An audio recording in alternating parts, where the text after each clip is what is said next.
Hello, this is Krystal Stanage, and thank you for joining me for this week's First Chapter Friday.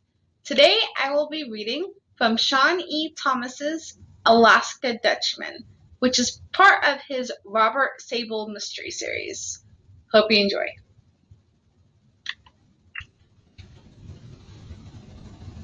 Chapter 1. Sue's cell phone buzzed and stopped. It buzzed again. Don't answer it. Robert Sable rolled over in bed and looked at his wife. Remember, we're finally on our honeymoon. It took me months to arrange this trip after we were pulled off our first one. The door of their motel room shook with a series of thuds. Open up, pard. Sable recognized the voice of his partner for 4 years, Aaron McCabe. Dang, Owen found us again. Sable swung his legs over the edge of the bed. He ran his hands through his white hair and wiped the sleep from his eyes. Tossing on his clothes, he headed for the door. Open the dang door, McCabe's voice sounded urgent. Hold your horses, I'm coming, Sable said.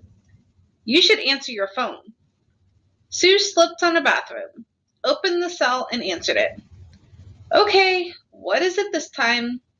Sable yanked open the door to find his 6'4" white-haired partner.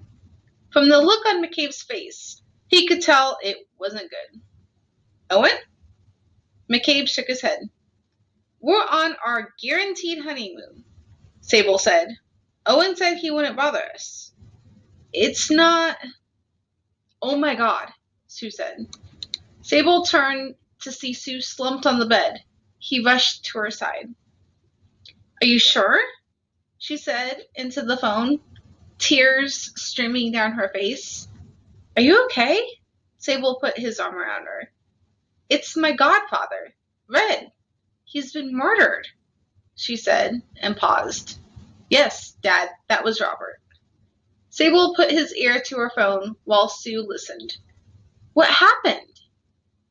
Hi, Bob, Douglas Lake said. An undercurrent of disdain was etched in his voice. Hi, Doug. Sable cringed at the reference. He preferred Robert or Sable, and he knew Lake had used the nickname to get his goat. Some hunters found Red's body a few feet from some abandoned railroad tracks south of Fairbanks. He had a bullet near his heart. Do they know who shot him?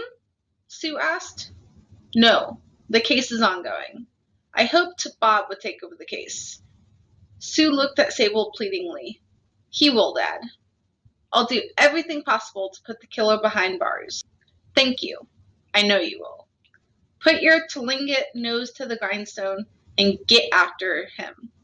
Yes, sir. Sable stood.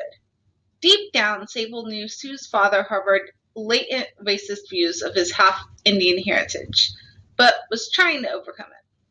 Now, I need to talk to my daughter. McCabe waved Sable over. He towered over Sable by several inches.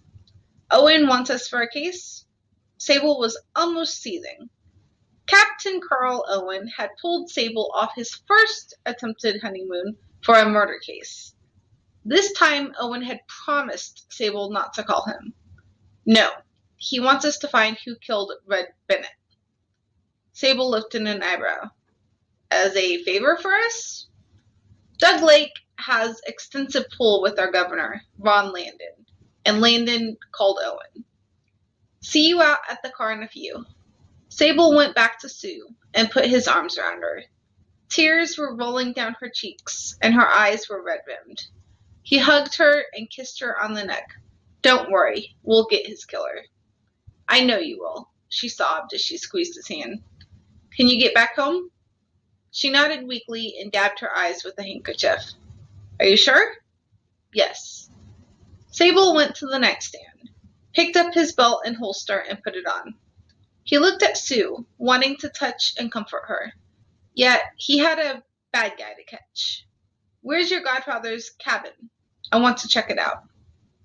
Sue drew a map on the motel stationery and handed it to him. I tell you to kill the guy who killed Red, but I know you can't. Sable folded Sue into his arms and kissed her deeply. He ran his hand over her belly and whispered, "Take care of Robert Jr." "I will," she said.